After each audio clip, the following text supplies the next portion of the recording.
Do do do do do diddle do do do do do do. Good evening to you. Carl Munson here with the Portugal show. And on a Tuesday at 10 or soon after, because I had some strange technical difficulty, which was resolved divinely, as it turns out. We're here now for the Portuguese Positive News and Happy Homesteaders Hour. And we are going with the viral sensation. I'm going to call it that. There were enough people who thought it was a good idea yesterday, at least double figures, who rose to the spirit of the idea that you can't cancel Christmas because you can't cancel love.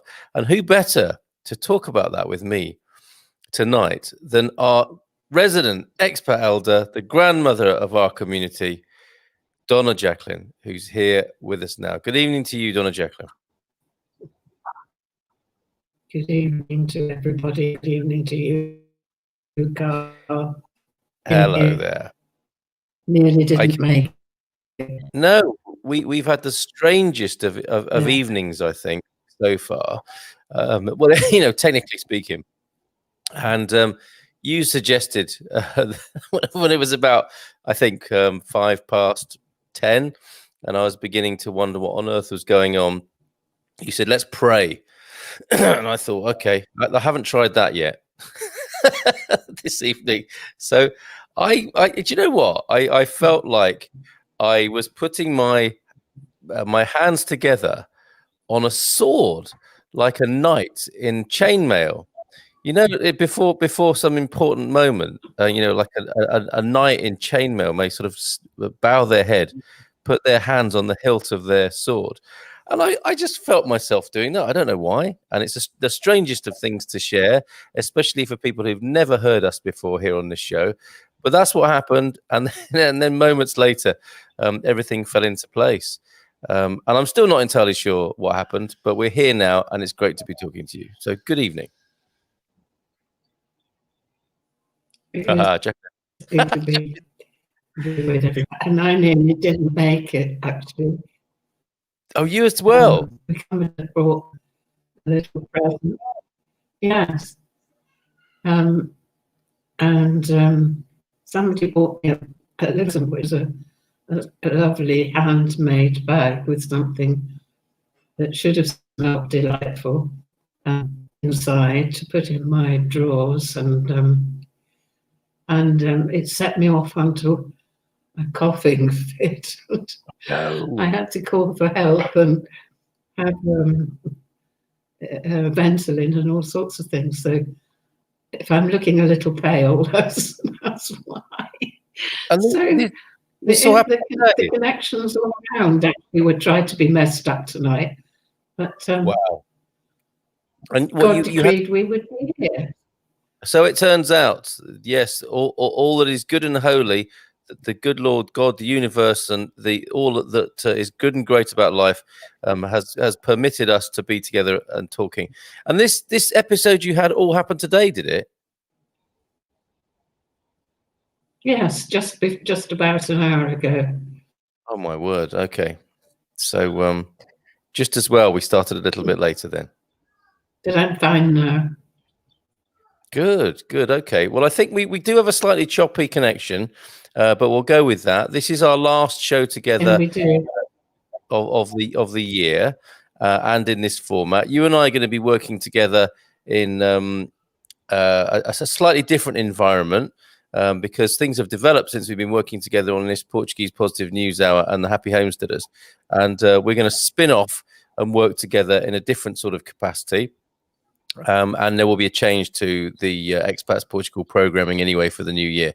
So we're having a bit of a party tonight as best we can after an asthmatic fit. And me, do you know what? I'm feeling it as well. That lovely Obidush ginger you bought me, I've been sipping on that tonight, and that's tightened up my throat as well. So it's the weirdest of circumstances. But we're gonna carry on regardless, because you can't cancel love is how I'm feeling about this tonight. And I want to address this thing, Jacqueline, of these silly politicians and the media suggesting to people that Christmas is cancelled, and then silly people, with all due respect, believing them and picking that up and running with it. And we need to challenge that. We need to challenge that big time. And I know you'll have something to say about that. So let's say a few good evenings, because the folks who've come along tonight have been waiting patiently. A lovely night to Lauren over there in North Carolina. Great to have your company. Peter, similarly, Felicia Natal, loved your giant father Christmas pictures, Carl. Oh, I'm so glad. I only meant to post a few pictures up of Agada, and it turned into a video with my kids in. We had a lovely afternoon there. Actually, it turned a bit 3 kids under 10 actually towards the end of the evening, and they all got a bit fractious. But it's a bit like when you have a kids party. All starts well and jolly, but they got a bit tired and fractious. But generally speaking, it was a fabulous evening, and you saw what a beautiful town was Agada there, Peter, in the pictures you're referring to. Lauren is saying Boas Festas, Carl and Jacqueline. Well, igualmente, Feliz Natal e prospero ano novo a você. Victoria Benson here from Philadelphia tonight. She gets about. She was in Atlanta, Georgia yesterday, and now in Philadelphia. Amazing. Maybe home for Christmas or something like that. Eric J is here as well. Bonne noite. Good evening to you, Eric. A fantastic attendance record. Thane is here as well with his rather marvelous Donald Trump profile pic. Boas Festas from Thane. Antonio F is here on YouTube saying a bonne noite.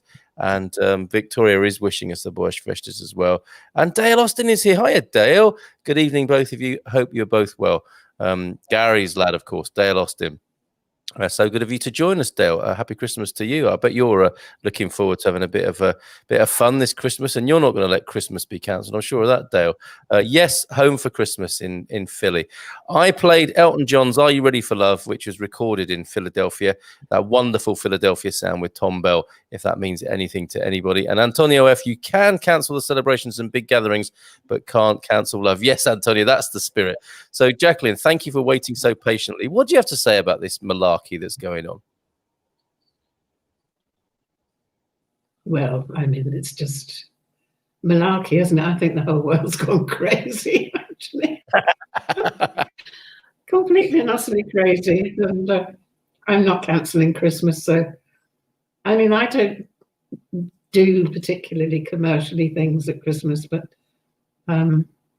it's a time to celebrate life and love and birth. And I mean, I don't actually think that Jesus was probably born in September, but I'm happy to celebrate it anytime, really.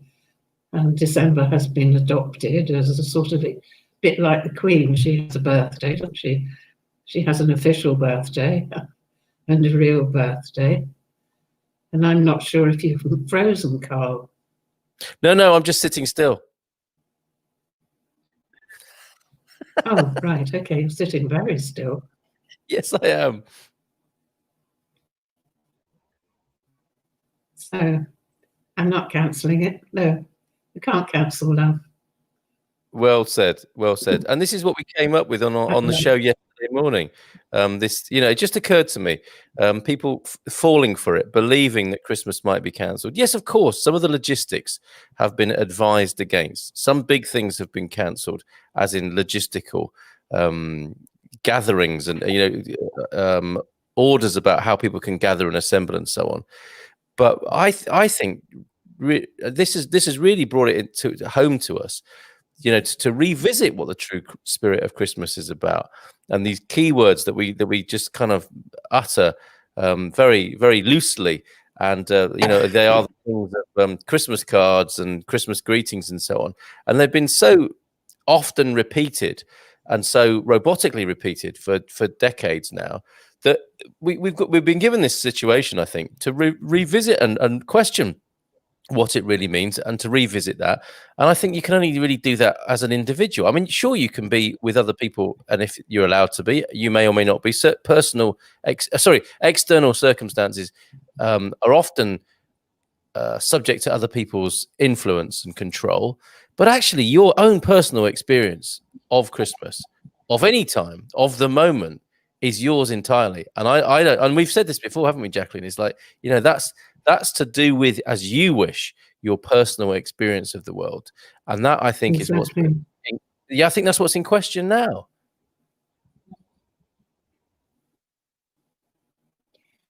Well, fear drives people away from themselves as much as from other people. And I experienced in my own family, talking to my family where my children were getting together for a Christmas sort of celebration all together. And one of them has decided not to go because he's too afraid, really, I think. You know, he's afraid of catching the virus or whatever people are afraid of. And there's been a great step up in the news about, well, things that are fearful. You know, whether they're true or not, I don't know, but they are definitely spreading more fear, and just seem to make us very rational, or losing control of our area, ability to be happy regardless of circumstances, joyful, and to do what we want to with our minds, which we have talked about a lot. Yes. Yes, we have. We've talked about that. Yeah. I mean, and it's constantly choosing and to refocus on something else. And I'm determined it's not going to let me not focus on love of God, love of people, and that it's a family time. You know, it's very much always a family time. Wonderful to watch children's faces.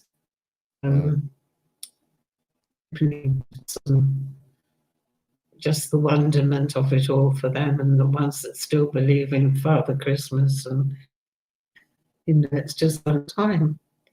So to say that Christmas is cancelled sort of tries to cancel out all those wonderful things, which is we have to fight against it. We have to keep fighting and saying, no, I'm not going to let it rob me of of my internal peace and my joy and for me and my happiness, that it is a time to celebrate the birth of Jesus. And I'm reminded of a scripture, if I may use a scripture. Go ahead. Which is in Isaiah, the book of Isaiah, which is the Old Testament. And it says, unto us a child is born, unto us a son is given, and it finishes the quotation, of his kingdom there will be no end. So we've got God's word on it that Christmas is definitely not cancelled. Not cancelled at all. Because Perfect. He's spoken already, and it's permanent. And I shall just have all those. We have memories as well that we can revisit of family times together. Yes. Yeah, absolutely agree. And you know, I've put a question there to people. I don't want this to sound preachy or proselytizing, and this is difficult territory, obviously, for all of those reasons. You know, that this does go into the realm of people feeling like they're being preached at or told what to do. So we're challenging the idea that governments are saying Christmas is cancelled by saying it's not.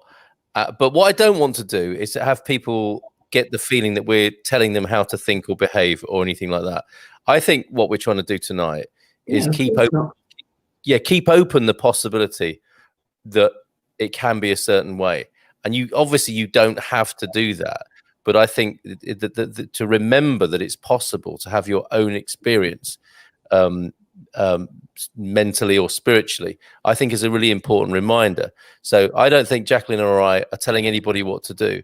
I think we're just challenging this idea of governments and media telling people what to do, and being a little bit over the top, really, in their rhetoric, but that's what they do. I mean, that's their job in a way. The governments will govern, and the media will frighten people because that's what their job is, in a funny sort of strange kind of way. So they're only doing their job. But the problem at the moment, to me, it seems, is that there's a lack of people offering other options, and it might be, that could be a failure of religion, couldn't it? You could say, as we know it, or the religious industry, to not step forward into this public arena and say, no, hold on a minute, Christmas isn't cancelled.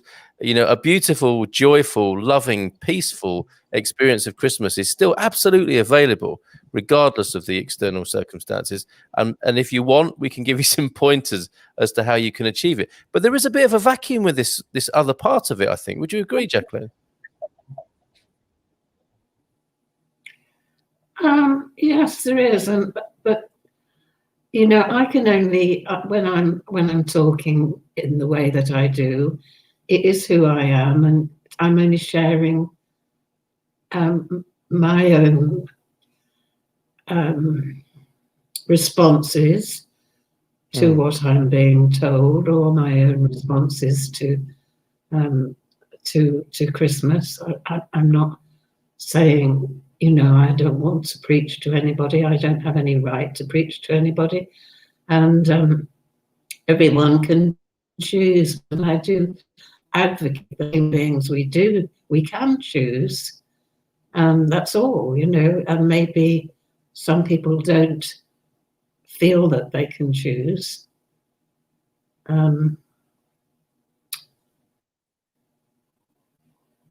I don't know what else to say really about that, because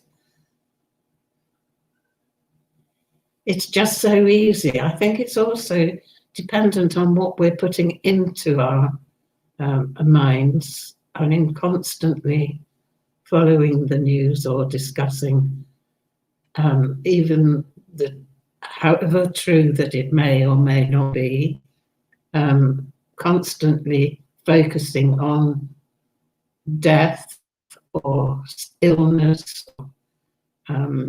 deprivation, just does my head in.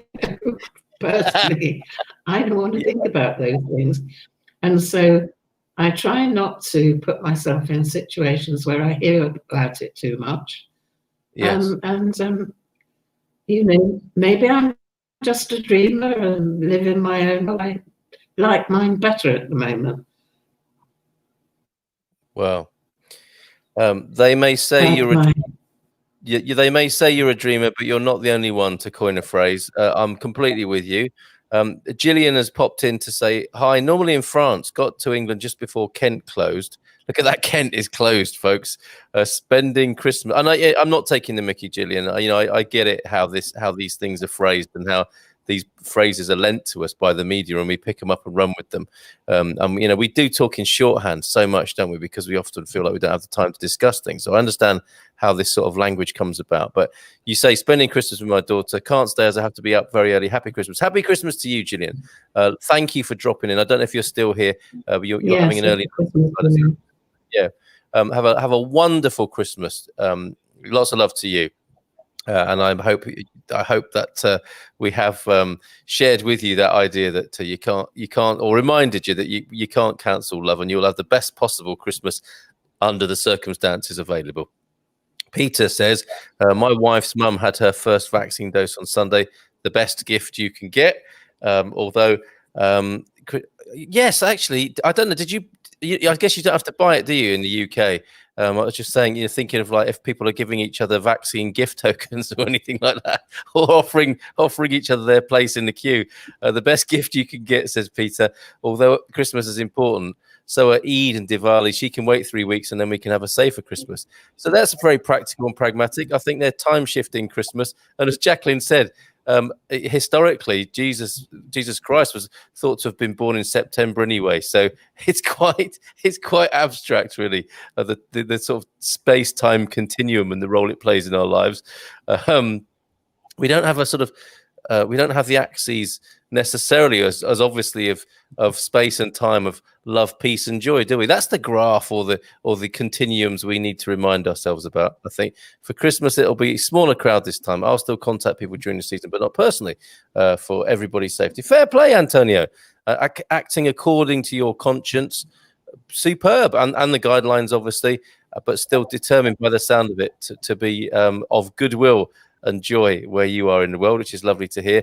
And Joel, I'm very interested to hear what Joel Safira has to say about his interpretation of this, and whether he believes that Christmas can be cancelled or not, and our thought tonight that you can't cancel love.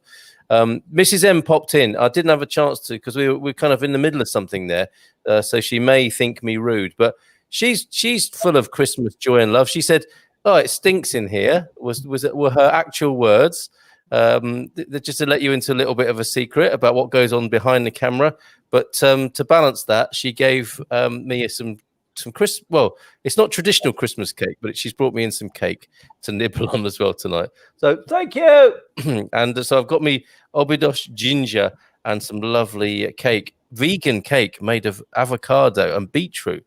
Tastes much nicer than it sounds, quite frankly. And I wanted to add to this, the whole thing, Jacqueline. Believe it or not, I went to get my hair cut this afternoon, tidied up anyway. There's not much to cut, but there was a little bit to tidy up. And I started talking to the hairdresser. She's a wonderful woman. And she was telling me about the park over the road from where the barber's is. And I love this park. And it was shut when the whole pandemia thing happened, pandemonium occurred. So we weren't able to go in the park and walk the dog where we used to, and the kids were playing there. And she told me she used to run the cafe in the park, and her two sons, who are now I think 20s, 30s, used to run about in this park. And we took a trip down memory lane to the 80s, where for 15 years she ran the cafe, and people from all over Portugal, all over the world. She had Donald Sutherland, the actor, in there, who loved Portuguese torrada with honey on, because they were making a film at the Korea Palace Hotel just over the road. And she kind of very, very brilliantly reminded me of how much fun people used to have in this town. And it's a little bit haunted now. I mean, I see its beauty for sure. And it was kind of, like a little bit like a few of the hotels had closed down when we arrived there a year or two ago. And then obviously the pandemic's come along and really given it another kicking from a sort of sociological and economical point of view. And I just thought to myself, it's so funny that in these times, we kind of have robbed ourselves and allowed ourselves to be robbed of our joy with this thing we're talking about. How so many people want to fill you with gloom and doom and control your life. And that's fair enough, but the problem is that we let them. And I just thought, what do you think about this, Jacqueline? Do you think people used to have more fun and were less bothered and were more carefree, and as a result were probably actually nicer to each other without so many worries? Like something that bothers me is how much we terrified children in the late 80s and 90s about the environment. They were being taught how human beings are destroying the planet, and going home and telling their parents to compost and recycle and stuff like that. But I'm just thinking, like too soon. Let them grow up first. Let them live a joyful childhood. The picture you paint for Christmas Day, the wonderment on children's faces. Is it fair to terrorize that out of them when they're at school? And what happened? I mean, you remember probably a sort of more carefree general sense in the 60s and 70s, and then the 80s something else happened, but people were still having fun. I think what's gone on in these last 20 or 30 years where people have got so blimmin' serious? Well, I think a lot of it has been news and television and social media and so on and so forth, because it always has been that the news sells better. It's always been like that. So there's more exposure to the bad things that are going on. Whereas when my children were all small, we lived in an area which was a bit like a sort of gated community in some ways, but it wasn't. The gates were shut, and we were, but just outside of the sort of built up area, there was plenty of park and woods, and my children were always out all day long on bikes and running around, and that we never really felt that they were unsafe or anything. And then you start to hear things, and it's the same thing. It's fear that kills joy. Fear of our fellow man is going to rush out and stab us just walking through the woods, or because we hear it on the news. I do also think that, I mean, I love the fact that we call the program Positive News, because I mean, there are lots of wonderful things going on. Even in the awful pandemic, there are some very heroic things going on. There are people doing wonderful things, but nobody else wants to report it. So you have to sort of dig for it. And you have to dig for how people are managing to do different things, you know, be creative. And we could say that we would do Christmas in a different way, but not cancel it, because we can't necessarily do it in a way that everybody's become used to. Quite frankly, actually, at one stage when my children were teenagers, I started to dread Christmas because it became too commercial, too sort of pressured that it had to be this way. You know, you had to have this sort of food, and you had to have these sort of presents, and the house had to look like this, and you had to have a Christmas tree, and all of those things. So maybe it's the same thing as we've talked about before, that we just need to get inventive and do something totally different. One of the years when my husband was still alive was as we went to the Algarve, and we were staying in an apartment, and we didn't. We just made a beautiful picnic, set off, and spent the day on the beach, watching it wasn't particularly sunny even, and we had to wrap up quite well, but that's what we did. We spent the whole day on the beach watching the sea and around for something different. And I'm sure we can think to bring a lot of, it's this feeling that we've been deprived because we can't have what we usually have, or whatever that is. Yes. Yeah. It's tradition again, isn't it? Don't you think, Carl? Yes, and like everything in our world. Sorry. All I was going to say is traditions can be as restricting and as imprisoning as lockdown can be. Well, this is it. This is it, absolutely. And you know, we no longer recognize. I mean, this is another thing. I think this is another phenomenon of our times, this polarity thing, where we do recognize that there are two sides to everything, and we want to know which is the best one, and then to choose it, and then on to the next decision, which is the best decision, that one. Okay, let's go with that. So we're no longer balanced. We're no longer weighing things up and discussing them. We're just cutting the world in two all the time, into ever smaller pieces, or smaller and smaller cul-de-sacs of thought. And I think that's a great loss. And, you know, I guess the public discourse is quite negative, but having different views. Although we, on the one hand, we probably live in the kind of most multicultural times and the most information washing about in terms of ideas and options. And people are very, very individual in a way, aren't they? Very, very self-expressed in one way. But still, there is this terrible intolerance, it would seem, that seems to run in people that, doesn't allow others to live as they wish to, or actually, more importantly, we don't allow ourselves to live as we want to, because we perhaps are too influenced by what other people might think through fear and social conditioning and all those sorts of things. And I think all those issues are coming up right now. This is what the pandemic's brought in a massive way, is fearing what other people think and being fearful of taking your own stand respectfully, because I do really think that that the dissent in these times is really looked down upon, and I think the most civilized society would be able to say and cope with people disagreeing, and make practical arrangements to cope with that, rather than just coerce people who don't agree with the collective narrative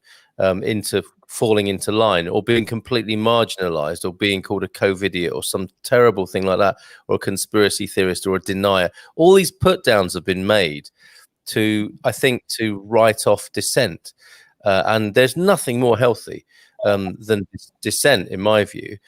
But that's not just dissent for its own sake, but dissent as in to create a balanced picture for society, and then to manage that, to manage the spectrum of views, which can be done. I mean, we don't have to cut off most of people whose views we don't like to live safely. We just probably have to live somewhere different, or find a way of agreeing to disagree and continuing to live respectfully. I mean, what happened to that? Well, part of it is because government has taken over as the conscience and dictator of what everybody used to work out between them. I mean, it's like it takes away people's ability to think and to communicate, because we're given a set of rules and it says do this, do that, and do the other. And nobody actually does apologize if that hasn't worked out. And they bring in a new set of rules. So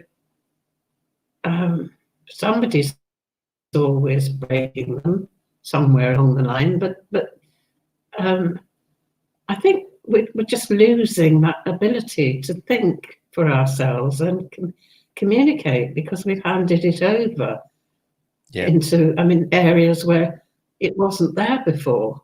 And maybe even a stronger emergency, or stronger horrific things happen like they did in the wartime, will bring people back together again, because they have to survive. Yeah, and we'll need each other. I mean, at the moment we're surviving on what somebody tells us to do, rather than working it out in whatever particular, albeit small, community that we're living in.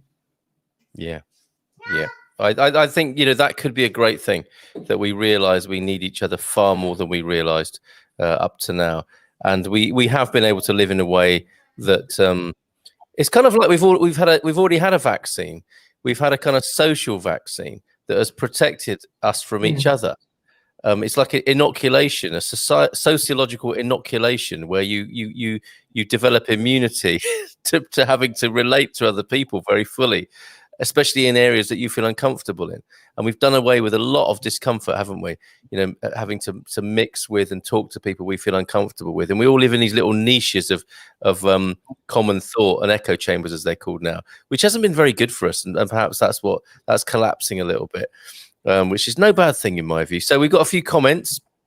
Sapphira says, I can hear him sort of taking a deep breath here and saying, well, and I'm sure we'll get more of an answer from him in just a moment, I'm sure. Dale says, it is a bit silly if they cancel Christmas, because there are people out there who need support with their mental health. It's true, Dale. And of course, we are saying here that I don't think you can truly cancel Christmas, because it's the spirit of Christmas that counts. And I know you've got that in abundance, mate. A joyous fella at the best of times, absolutely. And we're here for each other, aren't we, in terms of mental health? I guess we need to begin to rely on and reach out to each other a bit more, rather than, again, like, there's a service for this and there's a service for that, so people don't have to get involved anymore. I think we are going to have to get involved. Antonio F, such long and impactful events like this pandemic can influence our mental health. Yep. But it's in these moments that friends and family play a significant role in order to keep us balanced. Well said, Antonio. And perhaps that's coming back in as well, with all of this, a silver lining, if you like. To me, it's more of a family thing, really, since I'm not into religion, and because family tradition isn't what it used to be at my home, family problems that are still unsolved. Well, there you go, Joel. A chance to sit around the table on the 25th and work it all out. Only kidding. But you can if you want to. And since the only ones that matter to me at this point are my parents, and that's what counts. So you'll be with them, which is wonderful, Joel. Fantastic.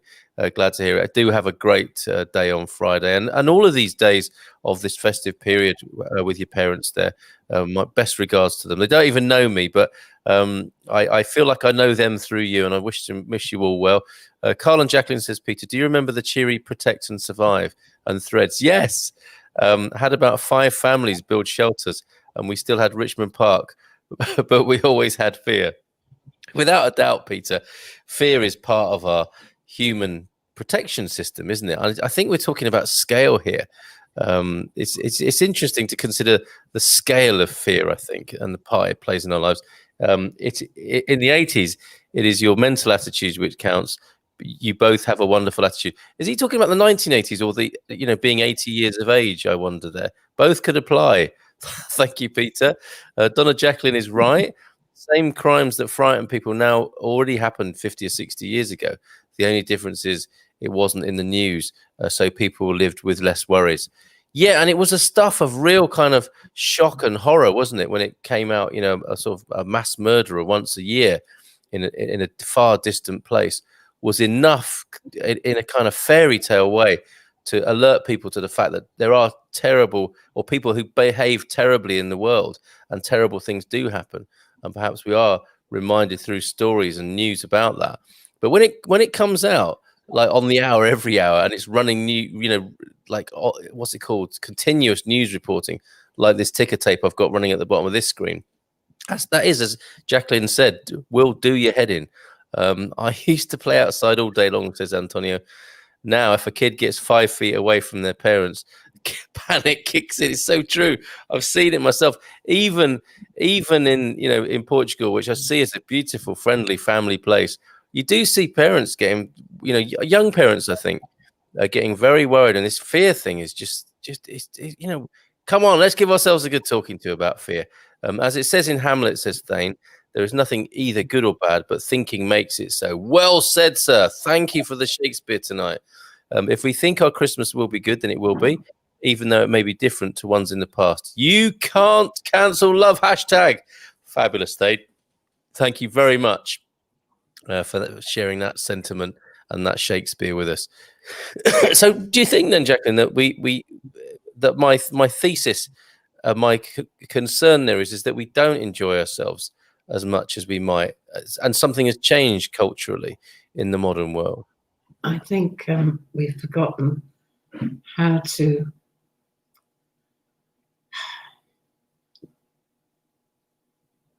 enjoy simple things. Yeah. I think a lot of that is because we spend too much time in media and various things like that. Yeah. There's nothing like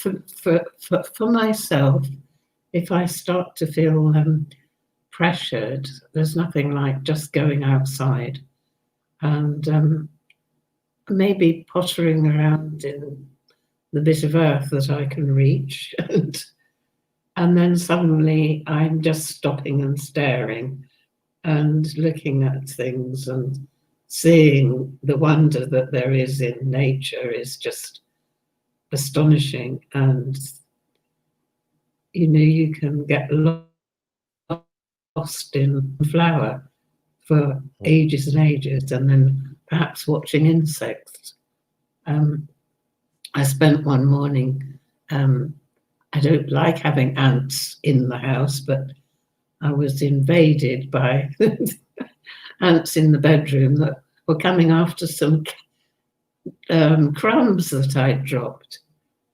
And I spent about 2 hours just watching these ants. I didn't want to immediately sweep them up and get rid of them because they were taking, they were acting in twos and going backwards and forwards across the floor, and they were so organized, and they stop and appear to have some little conversation and decide who's going where.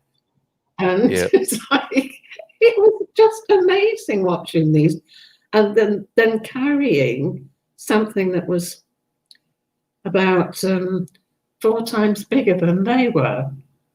And I thought, how do they do that? I would like to know how to do that.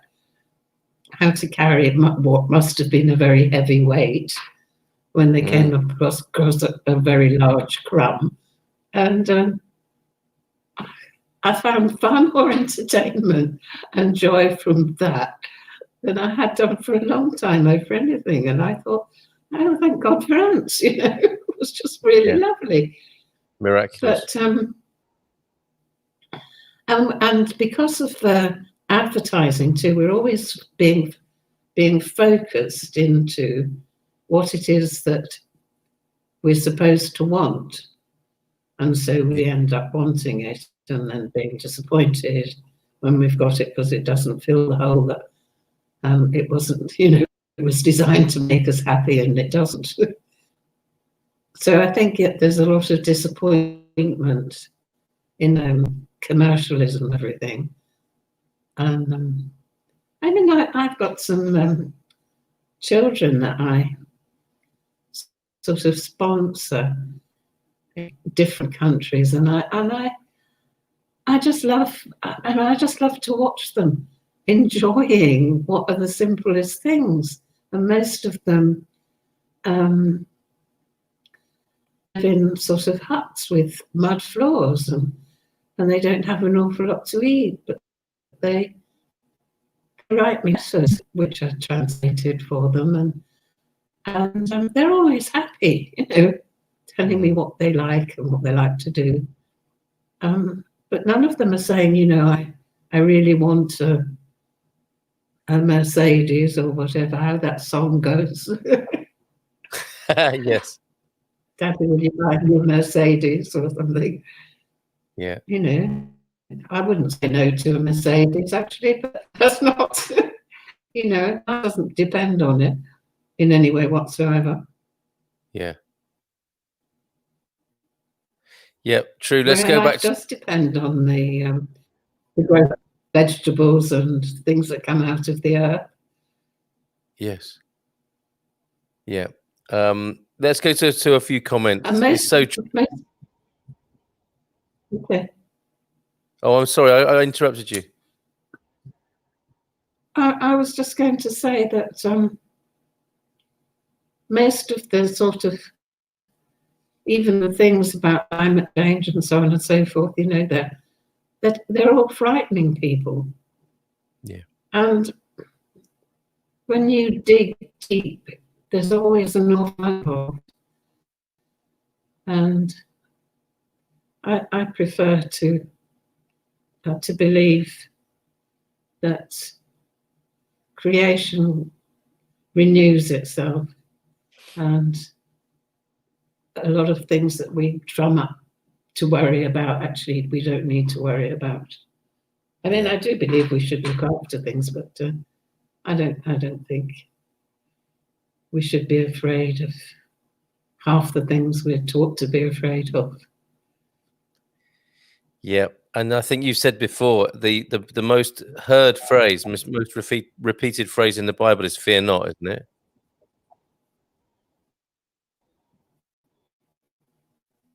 Yes.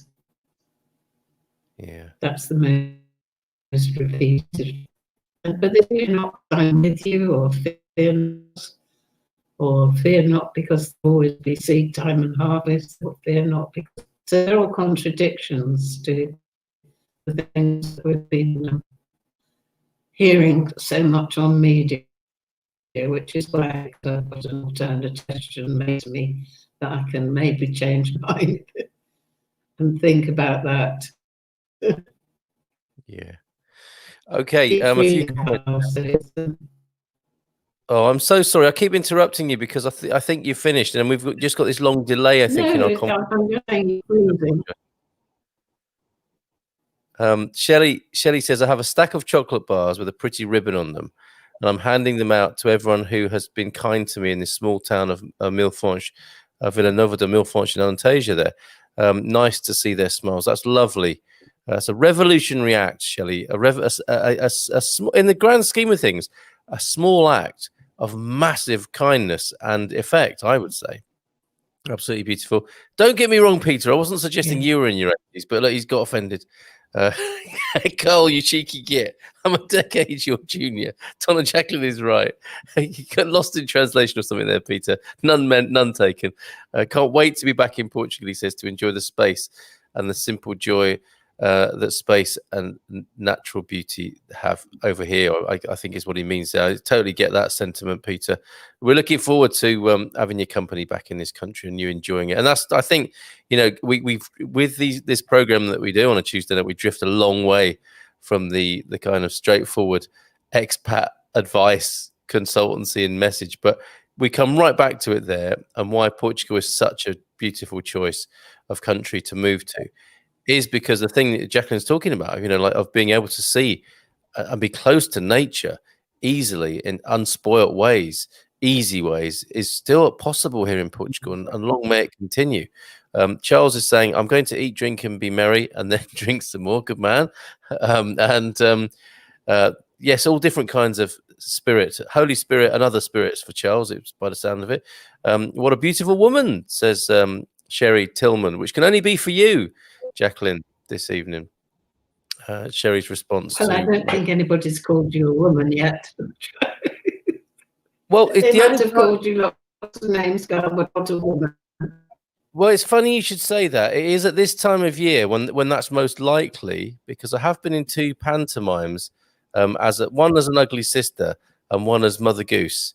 So I still don't think Sherry is referring to me. She doesn't know about my treading the boards past and me dressed up as a woman at this time of year. So I'm certain that's for you.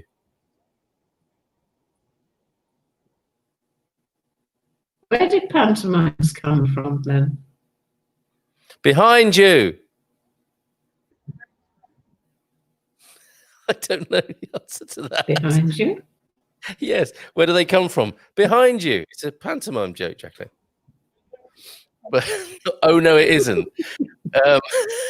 But I think of the two theatrical productions of all the sort of genres, I think Panto and musicals make money, don't they? And the rest doesn't.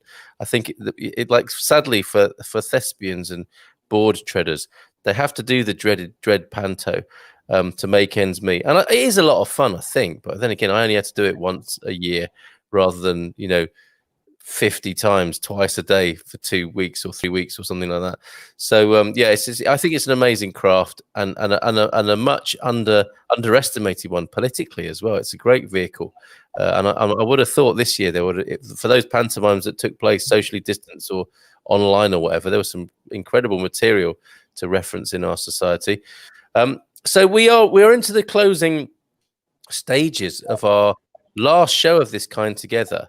I don't know if you've got if you want to do an advert basically for your new offering to the world, Jacqueline. And, maybe we're not that far into it yet in terms of development and strategy to be able to say too much, but I don't know if you want to share the sort of spirit of what you're hoping to do when we work together on a Friday evening, the first of which will be the 8th of January, an online event, because it's a spin-off from here.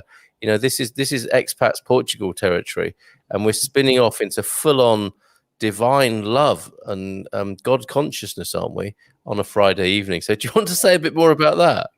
We are, and I think really, I absolutely hate what I call religiosity. I really do. And if people's view of God and the divine and His word, the Bible has sort of said everything over and over. And when you hear great stories, they're often based on principles. And I'd like to maybe just show people a different view of God than one they might have held, but not to persuade anyone, but just to say, it's another bouquet of beauty and wisdom in life that we can draw on. And I draw heavily on it all the time and have done, and it's got me through so many situations. It's as I said earlier, it's given me a different perspective to look at when I'm being told, when I'm being fed fear. There are something else to help me focus my mind on something different. Yeah. You can't just focus your mind on unless you have something to change it towards. Yeah. And you can't just go blank, can you? No, and people most try. Of us, we can't go blank. Anyway, that's to go blank. Yeah, I think it is one of the great sort of misapprehensions or misguidances, if that's a word even, of meditation. And you said this to me, in the past. Is like fair enough. It's a useful practice to learn how to meditate, but to tell people to go blank or to stop thinking is nigh on impossible and likely to cause further anxiety. And I think it is very useful to have a focus. Even if it's just the vitality in your little toe or something like that, which I've said myself in the past. But yeah, you're absolutely right. The mind is an instrument, isn't it, which needs to focus on things.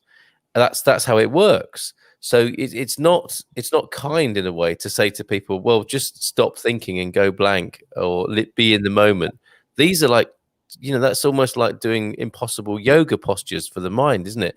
To say something as seemingly inoffensive as that, but actually could drive people literally insane in their efforts to do that. Yeah. I think it's just good to have a little change of focus. Yeah. And look through a different pair of glasses, or yes, look through binoculars, or. Well, that's what we can call it. That's what we can call it on a Friday night, a different pair of glasses. And, sometimes it'll be a microscope, sometimes it'll be a pair of glasses, and sometimes it'll be binoculars. But it'll be an alternative view on things. And just as I was hoping to share or try to articulate at the beginning of this show, is that we have no intention, whilst the government are suggesting, or the media, or that that kind of circus where we get our information, the suggestion that Christmas could be cancelled, we have put alongside it a different pair of glasses to put on and say, hold on a minute, it is possible still to be in touch with all that is good and great about Christmas, regardless of how the circumstances might be being changed externally. And I think that's the spirit of the Friday night outing, as I understand it, with you, Jacqueline, is to present a different possibility, a different alternative, which, as we've discovered from our shows here on a Tuesday night, people take great comfort being in your presence and hearing you respond to things. So for anybody who wishes to continue to do that, join us in our spin-off from this Expats Portugal show into an independent and sovereign realm, led by our expat elder here and grandmother of this community, Jacqueline, Dona Jacqueline, as we call her, who I'm hoping will turn up in this context from time to time anyway. But I'm delighted to be able to co-host and support you in the new venture, and I'm looking forward to it launching on January the 8th, 8 o'clock on Friday night, January the 8th. I don't know if there's anything else you want to say about that, Jacqueline. No, that's not what I want to say at the moment. Well, I think we're just going to suck it and see. See what happens. But yeah, we'd like people to come, obviously, and join in or ask questions. I'm not very used to. I've got more used to it since working with you, and I need you with me because I will just go blank looking at a screen, and because I'm used to working with people in the physical, we couldn't do anyway now.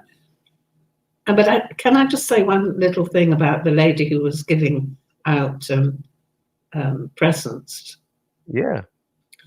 I also there are ways that you can still do that, even in the pandemic. If if you go out at all on our allowed walks, you can always drop things on people's doorsteps. And I did one year during Halloween, make lots and lots of bags of sweets for all the children in the village, and I couldn't actually distribute them myself, but somebody else distributed them for me with a little notice. And I do think giving of any sort sort of lifts your spirit, really. I mean, I can see you're lifting your spirit with a different spirit at the moment, but that giving is another way of getting really a lot of enjoyment. Yeah. And I'm sure we can give. Oh, we can find ways to give. Yes, and that's the challenge, isn't it? I mean, that to allow that to be the case, you've hit the nail on the head with the true spirit of Christmas.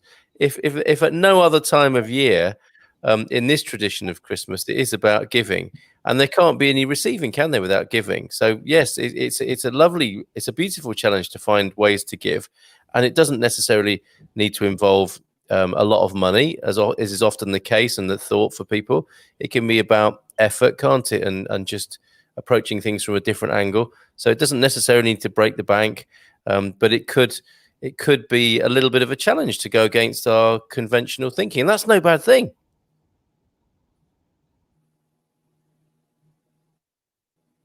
I think we've an inventive bunch here, and all these lovely people can come back and tell us how they've found ways to give and how they found ways to communicate the love towards someone. Yes, because that's what it is, isn't it? It's a demonstration. Yes, absolutely, absolutely. Sorry, I'm reading. What a lovely idea. Well, the French have given a little bit, by the sound of it. Peter is sharing with some joy, I think, here. Sorry to be topical. No problem with that, Peter. But as expat Brits, can we not take a little joy when the French are told off? Macron has had to back down. Testing and movement in Kent, things are moving. Yeah, and I think another side to that, although the Brits do enjoy a little bit of the antagonism, that gentle cultural antagonism towards the French. I think we love each other really, and we love coming to each other's countries. But there is that incredible relationship that persists, and it is. I think it's a thing of fun, and it shouldn't be taken too seriously. But this was a really good example, Peter, of how the media whipped something up.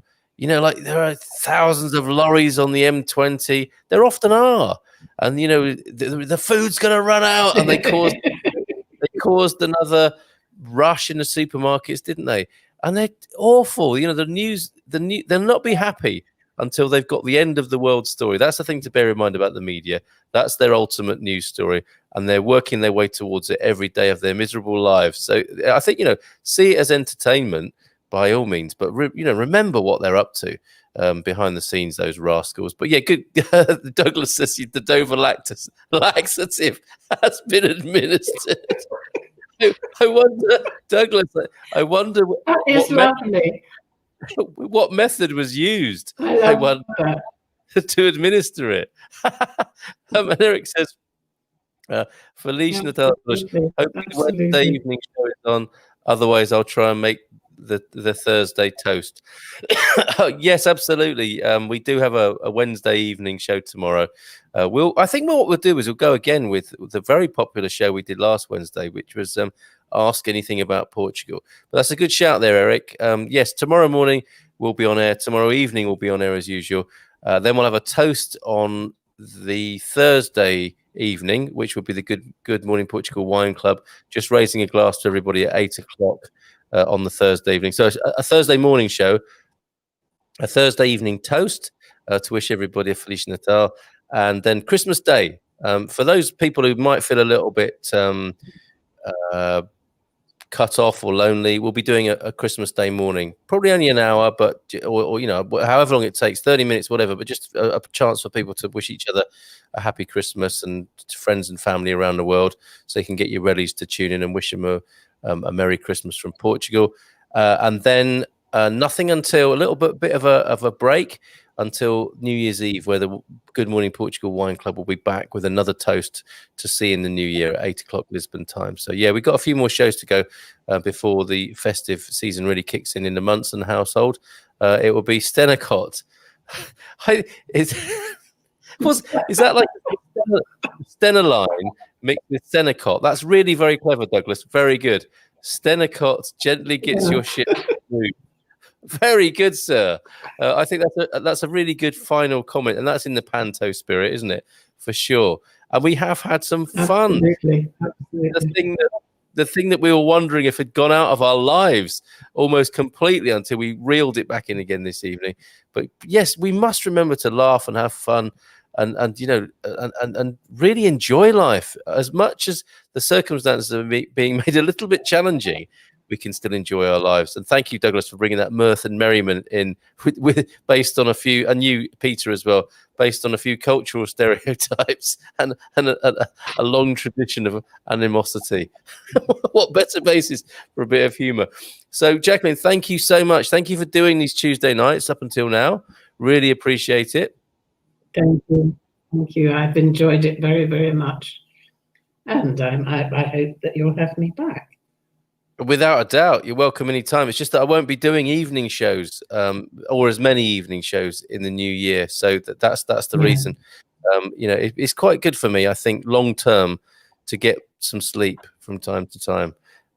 So that's what I'm looking forward to in the new year, a slightly more restful year. I think that's really good. That's very good. We got to have you keep you fit, Carl.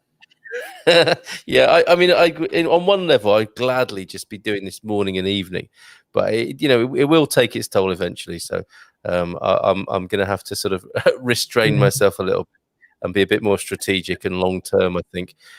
Here we go. This is fantastic. This is a great final thought. Live, laugh, love, and let it be. Beautiful, Doreen. Thank you so much for that wonderful. Sharing that wonderful sentiment with us. A beautiful way to conclude the show. I don't know if you do wish. The best way. Okay, so should we leave it there, Jack? To add anything to that. I think that says it all. And yeah, marvelous. Live, okay, laugh, thank love, and let it be. For sure. But thank you all so much. What a lovely conversation this evening, and thank you so much for your company and your comments. And we'll see you in due course. I'll be back in the morning. Take care. Bye for now. Até logo. Beijinhos, abraços, all socially distanced. Bye, everybody.